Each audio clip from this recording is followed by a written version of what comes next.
Bharuch food and drug control administration કચેરીના assistant commissioner પ્રકાશ ઓસનાની અને drug inspector Surabhi દેસાઈને wholesale દવાના licence issue કરવા બદલ ₹40,000 ની લાંચ લેતા એસીબીએ રંગે હાથ ઝડપી પાડ્યા હતા। આ ઘટનાને પગલે સમગ્ર રાજ્યના ફાર્મા ક્ષેત્રમાં ભારે ચર્ચા જાગી છે। લાંચ કાર્ડના વિરોધમાં ગુજરાત ફાર્માસિસ્ટ એસોસિએશને ભરૂચ એફડીસીએ કચેરી બહાર અનોખી રીતે રોષ ઠાલવ્યો હતો। સભ્યોએ ફટાકડા ફોડી તેમજ એફડીસીએ ભ્રષ્ટાચાર બંધ કરો લખેલી કેક કાપીને વિરોધ નોંધાવ્યો હતો અને અધિકારીઓ સામે કડક સૂત્રોચ્ચાર કર્યા હતા। ગુજરાત ફાર્માસિસ્ટ એસોસિએશનના પ્રમુખ રજનીકાંત ભારતીએ વિભાગની કામગીરી સામે તીખા પ્રહારો કર્યા। જણાવ્યું કે રાજ્યમાં અનેક મેડિકલ સ્ટોર્સ ફાર્માસિસ્ટના ભાડાના લાયસન્સ પર ગેરકાયદેસર રીતે ધમધમી રહ્યા છે। ડિસ્કાઉન્ટના નામે નકલી દવાઓ, ગર્ભપાતની ગોળીઓ અને નશાકારક દવાઓનું ખુલ્લેઆમ વેચાણ થાય છે। ગેરકાયદેસર પ્રવૃત્તિઓ ચાલુ રાખવા સ્ટોર સંચાલકો પાસેથી વાર્ષિક સાલિયાણું વસૂલવામાં આવે છે।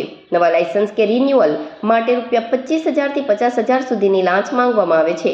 વિના પ્રિસ્ક્રિપ્શન વેચાતી કફ સિરપ સામેની તપાસ ડ્રાઈવ દરમિયાન પણ અધિકારીઓ દ્વારા તોડબાજી કરાઈ છે। એસોસિએશને food and drug commissioner Ratan Kanwar Charan Gadhvi સમક્ષ માંગ કરી છે કે ભાડાના લાયસન્સ પર ચાલતા મેડિકલ સ્ટોર સામે માત્ર થોડા દિવસ સીલ મારવાની હળવી કાર્યવાહી પૂરતી નથી। તેમના લાયસન્સ કાયમી ધોરણે રદ થવા જોઈએ। સાથે જ ભ્રષ્ટ અધિકારીઓ સામે કઠોર કાનૂની પગલાં ભરવાની ઉગ્ર રજૂઆત કરવામાં આવી છે। ફૂડ એન્ડ ડ્રગ વિભાગ વર્ષોથી ભ્રષ્ટાચાર કરવા માટે પંકાયેલો છે।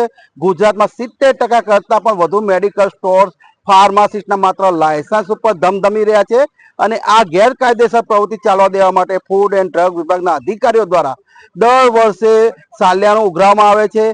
કોઈ ફાર્માસિસ્ટને મેડિકલ સ્ટોર્સના નવા લાયસન્સ લેવા હોય અથવા તો લાયસન્સ રિન્યુ કરાવવા હોય એવા સંજોગોમાં 25,000 થી ₹50,000 લાંચ લેવામાં આવે છે। આવા સમયમાં ભરૂચ જિલ્લા ફૂડ એન્ડ ડ્રગ વિભાગ કચેરીના આસિસ્ટન્ટ કમિશનર પ્રકાશ પોસનાની અને ડ્રગ ઇન્સ્પેક્ટર સુરભી દેસાઈ એસીબીના છટકામાં રંગે હાથે ઝડપાઈ ગયા છે। ત્યારે ગુજરાતભરના ફાર્માસિસ્ટોમાં ખુશીનો માહોલ વ્યાપી ગયો છે અને ગુજરાત ફાર્માસિસ્ટ એસોસિએશન દ્વારા આજે ફૂડ એન્ડ ડ્રગ વિભાગની કચેરી ખાતે ફટાકડા ફોડી અને કેક કાપી અને એની ઉજવણી કરવામાં આવી। રજનીકાંત ભારતીય, પ્રમુખ ગુજરાત ફાર્માસિસ્ટ એસોસિએશન।